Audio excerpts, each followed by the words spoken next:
Dennis is turning. I'm alright, 'cause I'm okay. Doesn't matter if my beard is gray. Just listen, I have something to say. Dennis is turning. I'm alright, 'cause I'm okay. And this old goat has something to say. So just keep learning from Grandpa Dennis's turning. Hello, I'm Dennis Pravensky, and welcome to Grandpa Dennis's wood turning studio. You know, there's good things and there's bad things about being old.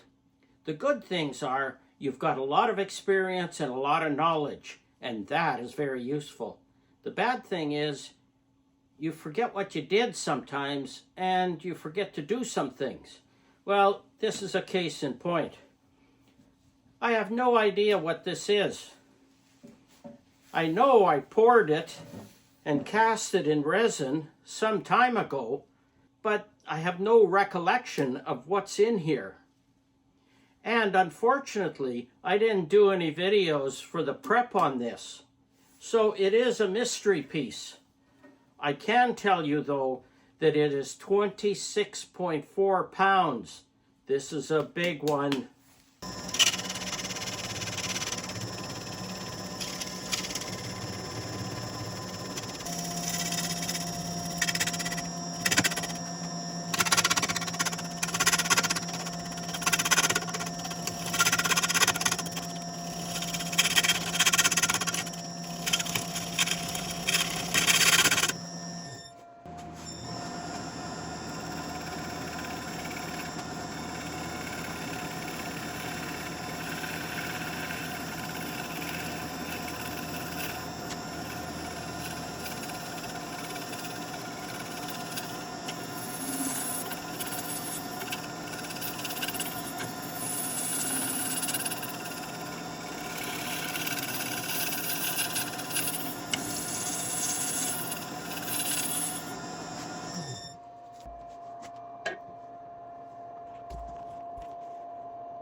Well, I cored out that large casting. This is the way it was.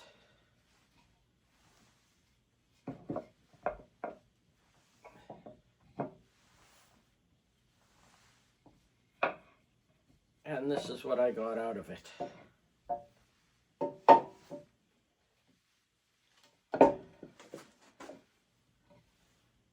Now, the next task is to turn these into bowls. And I will keep this shape. So, let's get started. Before I go any further, I'm proud to announce that I've got a new sponsor for my channel, Hunter Tools. Mike Hunter is gracious enough to supply me with a couple of new carbide tools.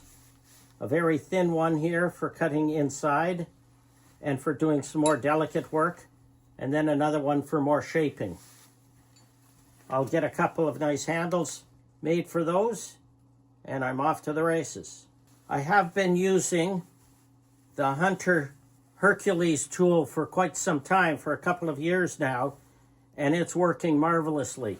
Because this piece has a lot of resin in it, the best way to do the shaping on it is with a carbide tip tool. Because I've been using the Hunter tools for some years now, I approached them and asked if they would sponsor my channel, which they graciously did. The only way that I would have a sponsor on my channel is if I really believed in the product. And this one I believe in.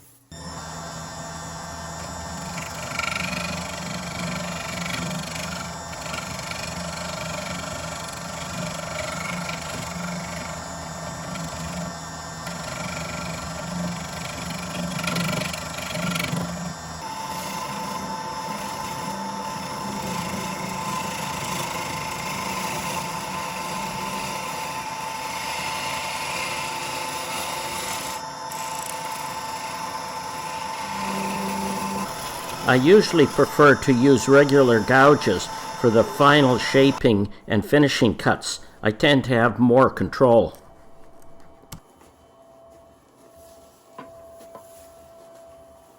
I'm using a sharp pointed carbide tip tool to cut 2 beads into the rim.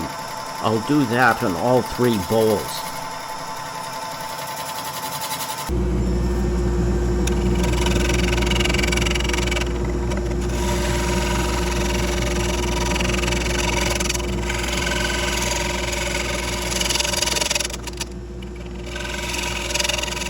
Resin that got in between the detail on the lip, so I had to take my gouges and reshape this a little bit to clean that up. And then I cleaned up the foot a little bit more. Now it's just on to the tedious sanding.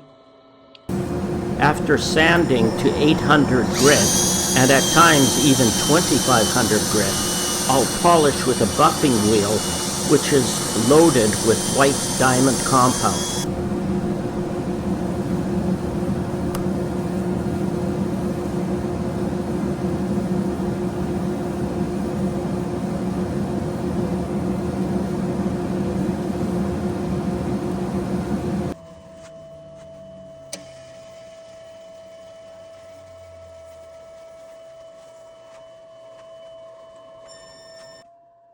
I'm now going to work on the medium-sized bowl.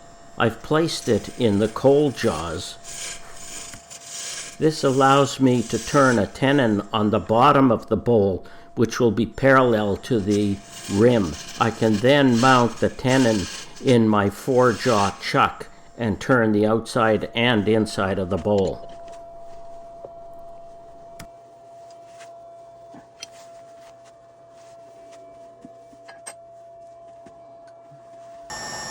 Turning the outside and inside of the medium-sized bowl is the same process that I used on the largest bowl.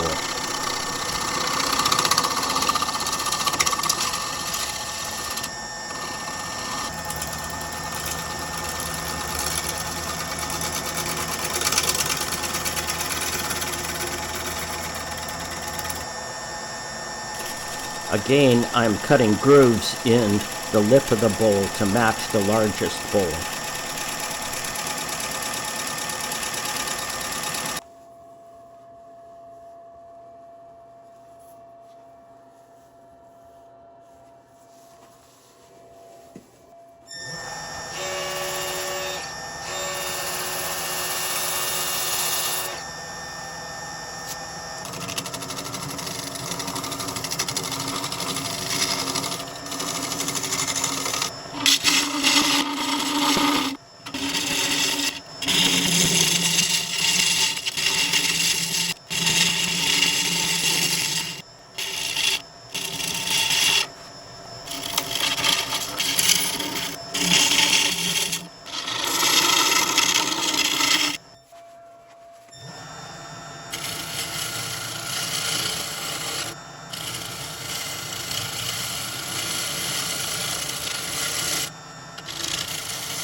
After I apply the finish to the medium-sized bowl, I'll turn my attention back to the largest bowl to finish the bottom of it.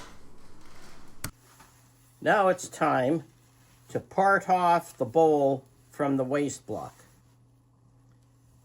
The simple way to do that is to attach the bowl to the spindle, run it, use a parting tool, and then a handsaw to finish it off.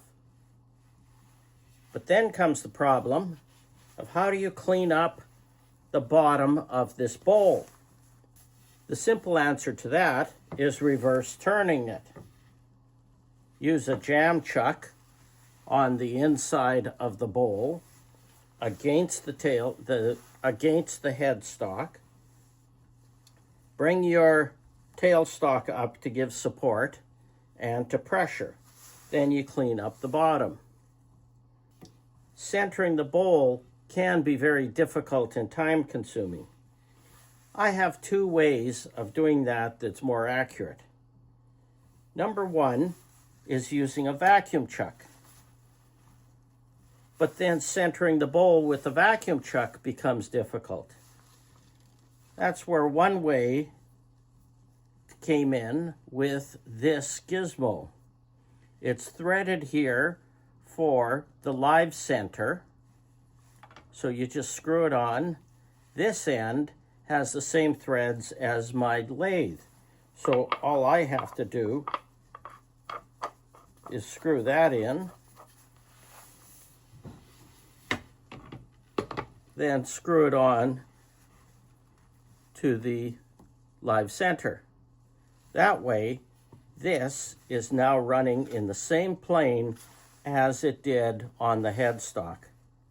I can then force the pressure against the vacuum chuck, turn on my vacuum for extra support, and do the parting right here.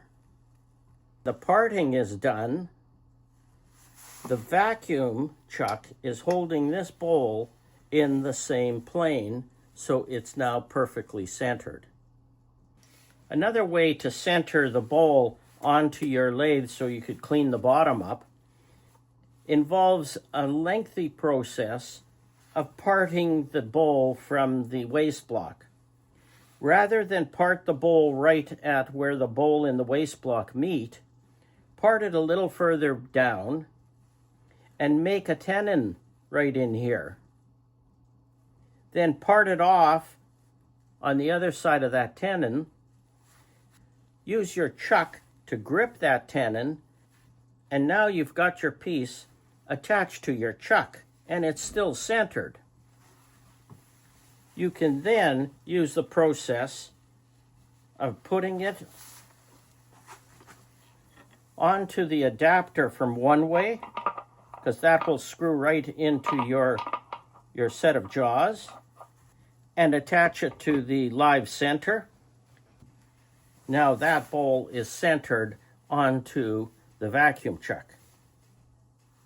Once it's centered on the vacuum chuck, you can take off your chuck, take it away from your live center, bring your live center in to what's left of that tenon, put some pressure on that, have your vacuum certainly on, that'll hold the bowl in place, and then you can part the bottom and clean up the bottom of the bowl. That sounds like a lengthy process to go through just to get this centered on a vacuum chuck. Well, it's maybe a long process, but if you don't have that foot completely parallel to the top of the bowl, the rim, you're going to have problems when you sit it on a tabletop and the bowl then looks crooked. You can spot that from 20 feet away that something's not right with that bowl. So it's very important that you have that completely centered.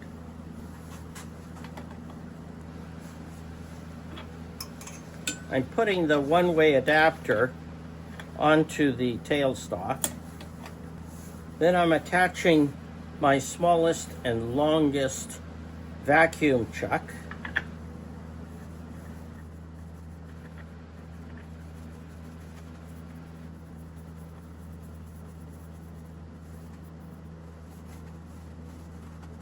And I'm attaching my faceplate to the lathe. Now I bring this vacuum chuck up. I'm using it basically just to support the bowl as I turn a tenon on the waste block. The tenon doesn't have to be super accurate as long as the jaws of my chuck can grip it.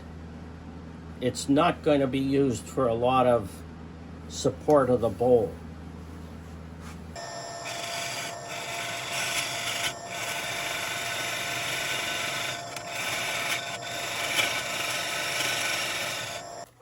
Now I've got my vacuum chuck attached to the headstock.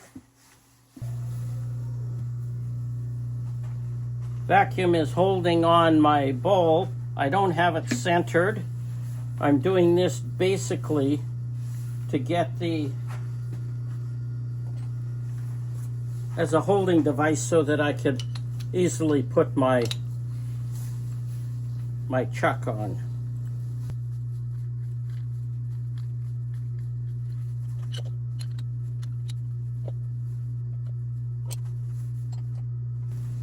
Now this chuck is centered on the bowl. Take my vacuum off.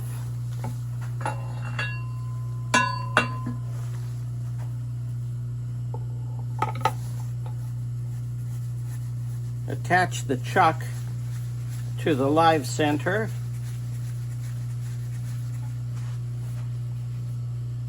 Now that bowl is still centered.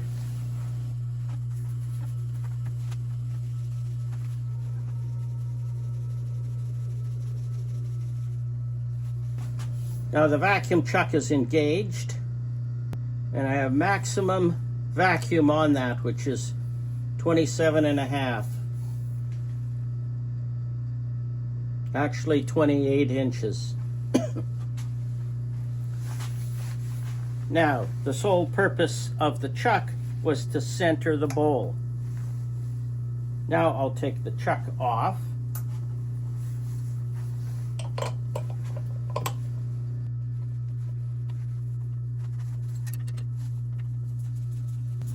The vacuum's holding the bowl in place.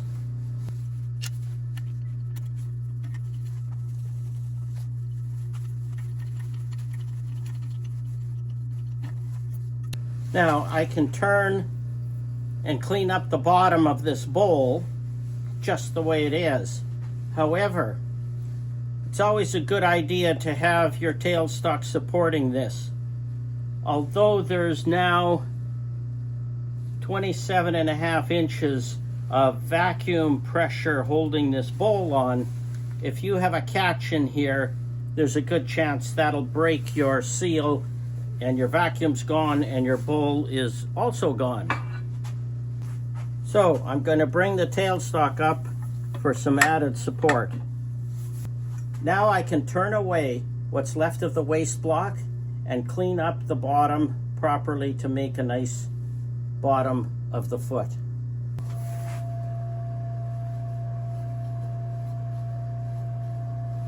This is running perfectly straight.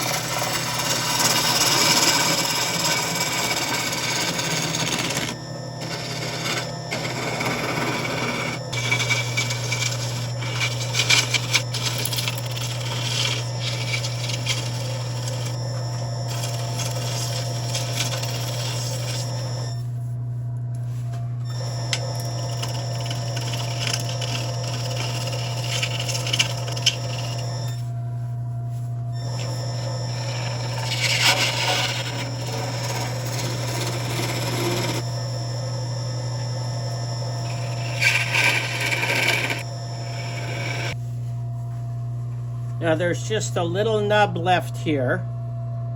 I can break it off and then sand the bottom. However, oftentimes when you break that off, it breaks off a chunk that's further inside the bottom of the bowl. So, the safest bet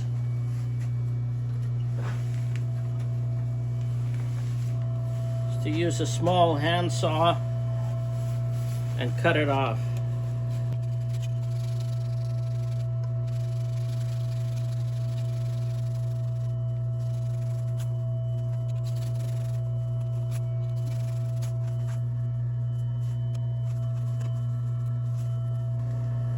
Now this part will get sanded out and cleaned up, and then this will be sanded as well to match the smoothness of the rest of the bowl.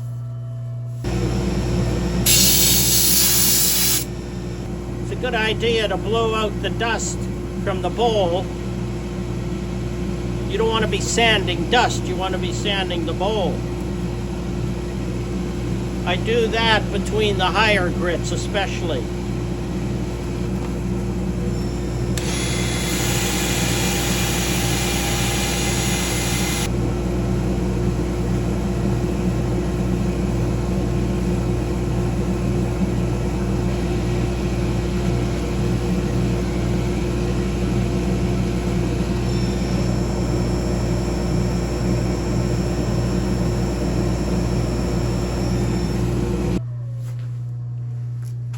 Since I have the bowl already securely attached with the vacuum chuck, I can put the second coat on it.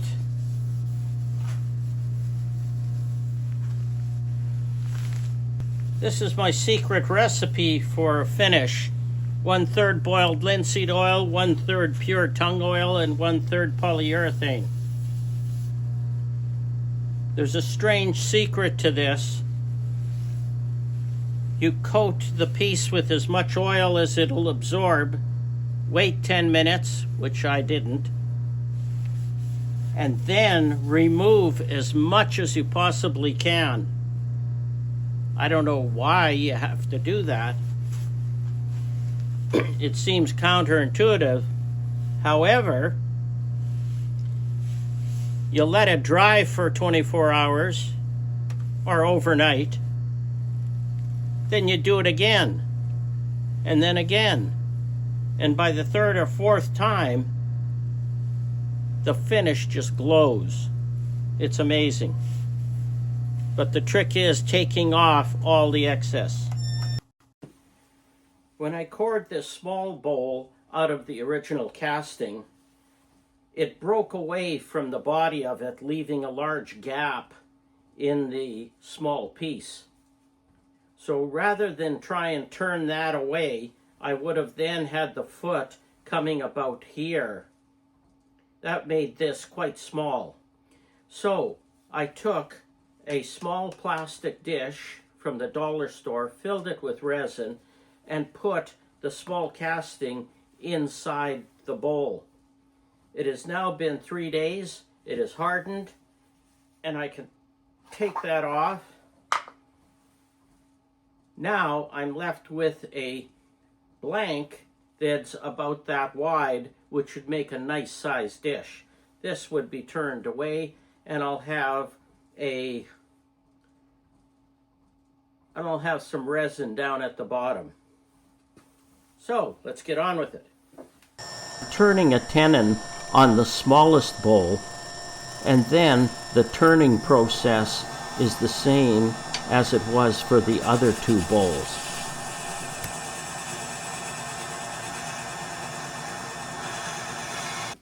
Well, the project is finished. Here are the bowls. The small one, the medium one, and the large one.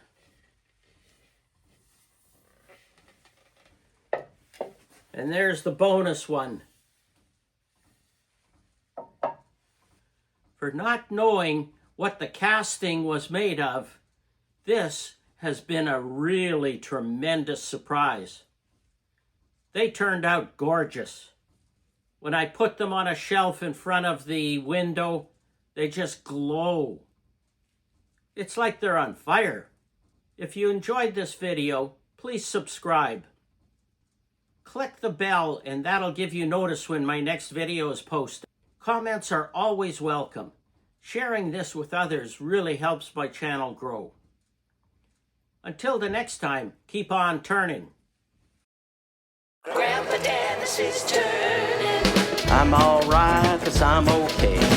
Doesn't matter if my beard is gray. Just listen, I have something to say. Dennis is turning. I'm alright, 'cause I'm okay. And this old goat has something to say. So just keep learning, for Grandpa Dennis is turning.